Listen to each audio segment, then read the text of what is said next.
because I really do believe the heart is the heart of our practice. The heart is everything.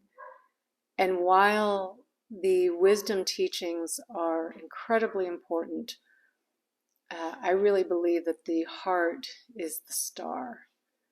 Because when our hearts are open, it allows those wisdom teachings that we've been learning, that we have that intellectual understanding about, it allows us to take those teachings from an intellectual understanding down into a place of knowing. So it gives us that experience of the wisdom.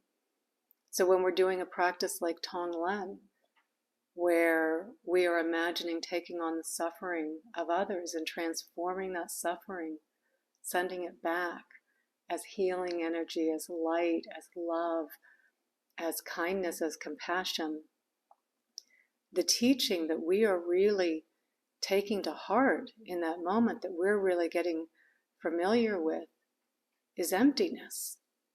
That when we are taking on that suffering, that we understand that suffering arose through causes and conditions. It doesn't inherently exist from its own side.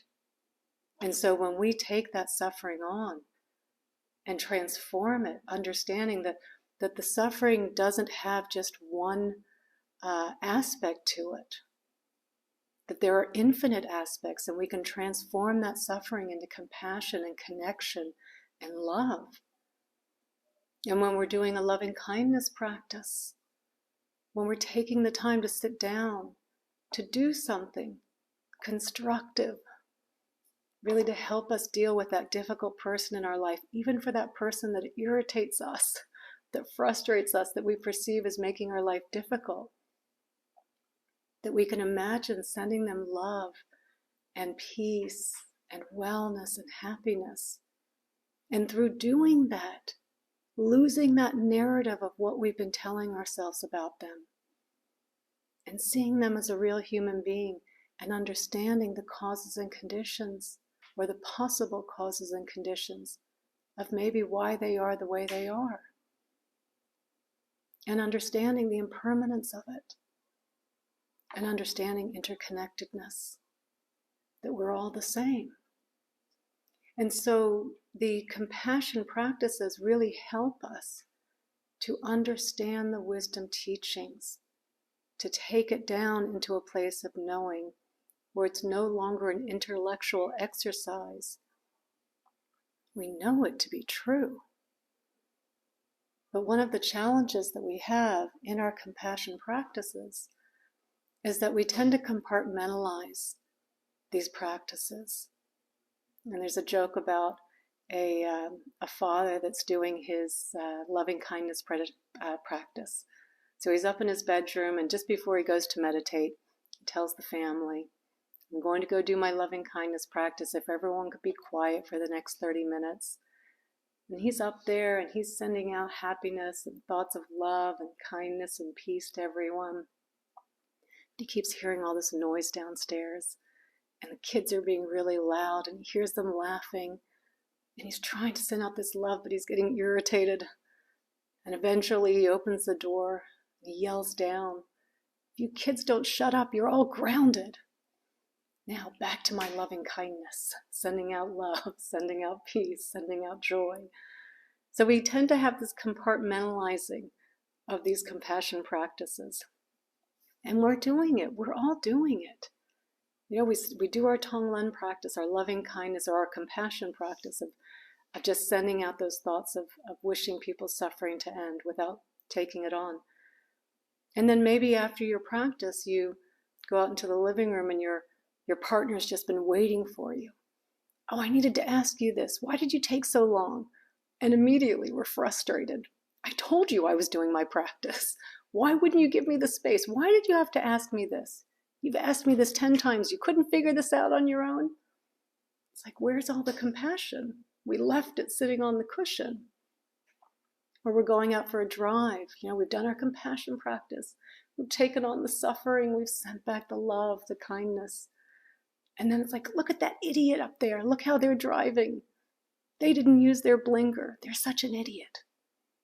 It's like, where's our compassion practice? Or when we're looking at someone and they're not wearing a mask, and we start judging them. What kind of an idiot are they?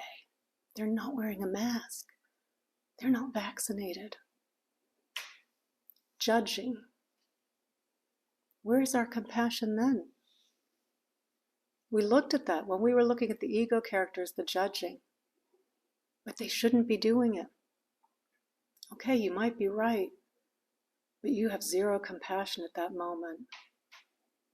You're not making the situation better. We're not making the situation better. We're making it worse. They're our judging.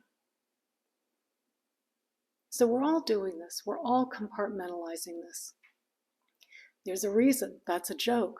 That little joke I told is right now being told at Dharma centers and monasteries all over the world because everyone is doing this. There is this disconnect that we have between our practice, these compassion practices, and bringing them out into the world. And I think, there's many challenges with it, but I think one of the main challenges and what I want to focus on for our talk to try and make this helpful for us is that with, say, a practice like Tonglen and loving kindness and straight compassion, these are pretty lofty aspirations, right? Think about Tonglen. Not only are we not saying, take your suffering, I don't want to look at it. Give it to me and let me transform it. This is a radically different view than how we're used to looking at suffering. And it is a very lofty aspiration. And so it doesn't seem that the path to carry this out into our day as our day-to-day practice doesn't seem so obvious. And yet, our kindness practice is the bridge that helps us weave together the compassion practices, because our kindness practice is so accessible, right? It's so practical. We know, open the door for someone, let someone go ahead of you in line, practice patience with your partner, practice patience with everyone, right? We know all of the little things that we can do in our kindness practice to keep our hearts open. And yet one of the greatest acts of kindness that we can do every day is a compassion practice. And I'm talking compassion, Tonglen, compassion, loving kindness, to do the harder practices. That's a great act of kindness.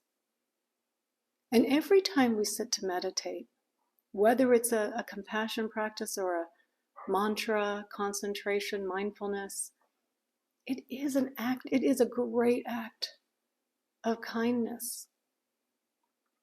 And we need to really appreciate that.